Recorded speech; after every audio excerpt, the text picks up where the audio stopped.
This is an animated video graciously supplied by the Arthrex Corporation showing how we repair labral tears in patients who have shoulder instability. The patient is lying on their side. It is a right shoulder, and the first portal that's placed is for the camera coming in through the back of the shoulder. We then place a second cannula through the front of the shoulder, where a smooth Wissenger rod is placed in the front of the shoulder through a stab incision, and then a twist-in clear cannula is placed over the Wissenger rod into the shoulder joint. Another cannula is placed as well, and through these stab incisions and cannulas, we can complete the procedure.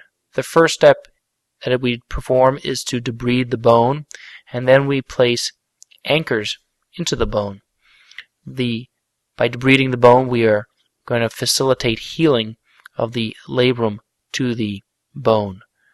The anchor is placed with a tap which pre-drills a hole for our anchor to go in. Once the tap has been removed, we can then insert the anchor into the bone, which is attached to the sutures that we will use to repair the labrum.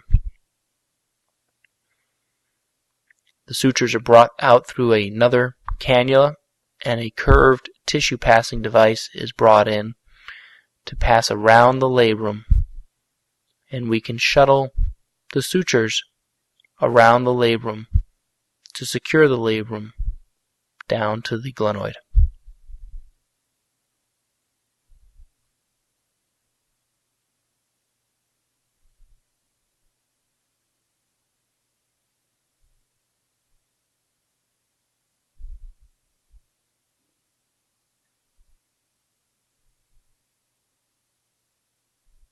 Once we tie one set of sutures,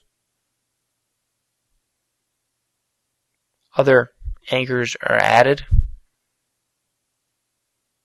to ensure a secure repair of the labrum to the glenoid.